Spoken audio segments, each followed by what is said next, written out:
सड़क पर शाम ढल रही थी।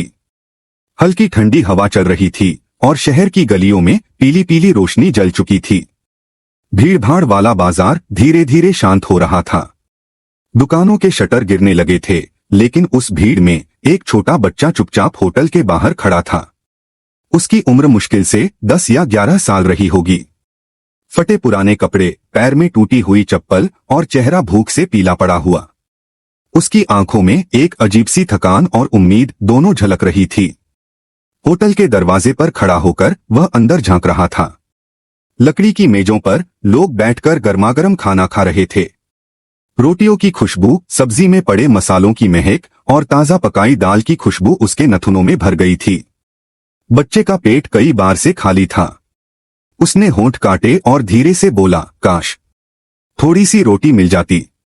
वह होटल के बाहर रखे एक ड्रम के पास खड़ा हो गया। वहीं पर होटल का बचा हुआ खाना फेंका जाता था। वह चुपचाप इंतजार करता रहा कि कोई आए और बचा खुचा खाना बाहर रख दे।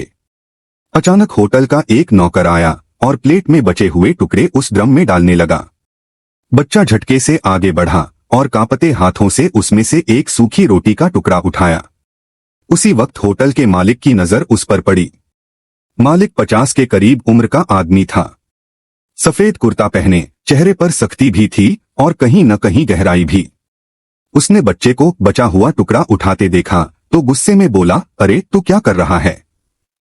कूड़े से खाना निकाल रहा है? बच्चा डर गया। उसके हाथ कांपने लगे और रोटी का टुकड़ा जमीन पर गिर पड़ा। वह धीमी आवाज में बोला, भूखा हूं साहब, कई दिन से ठीक से खाना नहीं खाया। सोचा थोड़ा बचा हुआ मिल जाएगा तो पेट भर जाएगा। मालिक का चेहरा सख्त से नरम हुआ। उसने बच्चे को गौर से देखा। पतली हड्डियां, अंदर धंसी हुई आंखें और झुकी हुई कमर जैसे कई रातों की भूख बयान कर रही थीं। मालिक ने गहरी सांस ली और धीरे से बोला, तू ऐसे क्यों खा रहा है? बाहर अंदर आ। बच्चा चौंका। उसकी आंखें फैल गईं। उसने सोचा शायद डांट पड़ेगी या होटल से भगा दिया जाएगा। वह डरते हुए बोला, नहीं साहब, मैं अंदर नहीं आ सकता, लोग बुरा मानेंगे। मालिक ने और गहरी आवाज में कहा, मैं कह रहा हूं अंदर आ, तू मेहमान है मेरा। धीरे धीरे बच्चा कदम बढ़ाता हुआ अंदर आया। होटल के भीतर लोग उसे देखने लगे। कोई आंखों में दया से देख रहा था, कोई तिरस्कार से। लेकिन मालिक ने बिना परवाह किए उसे एक खाली मेज पर बैठाया और नौकर से कहा, जा एक थाली ले आ, वही खाना जो बाकी सबके लिए बना है, ताजा गर्मागर्म। नौकर थोड़ा हिचकिचाया, फिर सिर झुकाकर चला गया।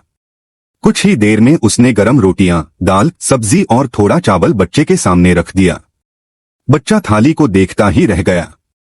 उसकी आंखों में आंसू आ गए। उसने कांपते हाथों से एक रोटी उठाई, मगर खाने से पहले मालिक की तरफ देखा। बोला, साहब, सच में मैं खा सकता हूं? मालिक ने मुस्कुराकर कहा, खाने के लिए पेट चाहिए और तेरा पेट खाली है, शर्म मत कर, खा। बच्चे ने रोटी तोड़ी, दाल में डुबोई और जैसे ही पहला निवाला मुंह में डाला, उसके गालों पर आंसू लुढ़क पड़े। उसने पहली बार गरम और अच्छा खाना खाया था। हर निवाले में उसके चेहरे पर सुकून और दर्द दोनों झलक रहे थे।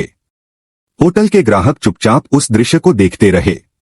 खाना खत्म होने पर बच्चा धीरे से बोला, साहब, मैं पैसे तो नहीं दे सकता, लेकिन आपका ये एहसान कभी नहीं भूलूंगा। मालिक कुछ देर चुप रहा। उसकी आंखों में भी हल्की नमी थी। उसने बच्चे से पूछा, तेरा नाम क्या है? बच्चे ने सिर झुकाकर कहा, राहुल। मालिक ने कहा, ठीक है राहुल, अब तू रोज यहां आएगा, रोज खाना मिलेगा, लेकिन एक शर्त है। बच्चे ने घबराकर पूछा, कैसी शर्त? मालिक ने कहा, शर्त ये कि तू पढ़ाई करेगा, मैं तुझे यहां काम भी सिखाऊंगा और स्कूल में भी दाखिला करवाऊंगा, लेकिन तू मेहनत करेगा, समझा? राहुल के चेहरे पर हैरानी थी। उसने सोचा, कोई भूखे को खाना दे दे तो भी बड़ी बात होती है, और ये आदमी तो उसकी जिंदगी बदलने की बात कर रहा है। उसकी आंखें चमक उठीं और उसने धीरे से कहा, साहब, अगर आप सच में ऐसा कर देंगे तो मैं अपनी जान लगा दूंगा पढ़ाई में। उस दिन से राहुल की जिंदगी बदलने लगी। हर सुबह वह होटल आता, पहले थोड़े बहुत काम करता, जैसे मेज साफ करना, बर्तन धोना।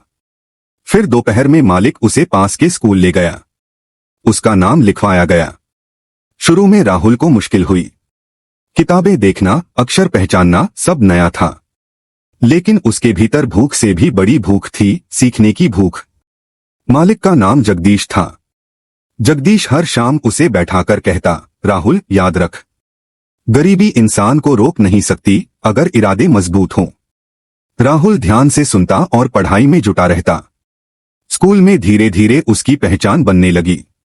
मास्टर जी कहते, ये लड़का तो बहुत होशियार है। वक्त गुजरता गया। सालों बीत गए। राहुल ने पढ़ाई में कमाल कर दिया। जहां बाकी बच्चे खेलकूद में समय बिताते, वह हर शाम होटल में मदद करता और बाकी समय किताबों में डूबा रहता।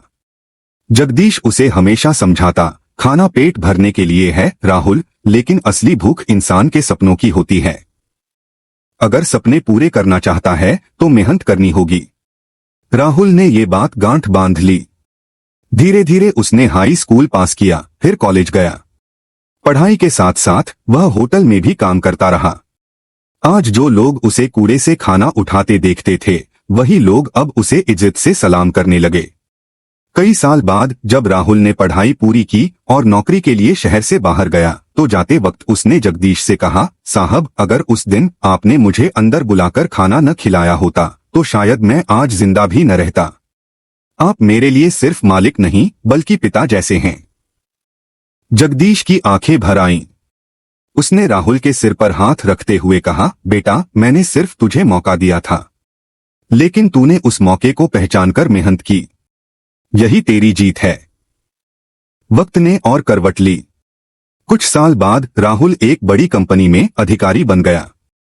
जब वह अपने गांव लौटा तो सबसे पहले उसी होटल गया। होटल अब भी वही था, लेकिन जगदीश बूढ़े हो चुके थे। राहुल ने उन्हें गले लगाकर कहा, साहब मैं आज जो कुछ भी हूं आपकी वजह से हूं। अब मेरी बारी है। उसने होटल को बड़ा बनाने का खर्च उठाया और कई गरीब बच्चों के लिए पढ़ाई का इंतजाम करवाया।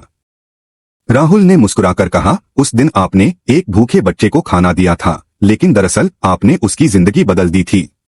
अब मैं चाहता हूं कि और बच्चों की जिंदगियां भी बदलें। जगदीश की आंखों से आंसू बह निकले। उन्होंने धीमे स्वर में कहा, बेटा यही असली इंसानियत है।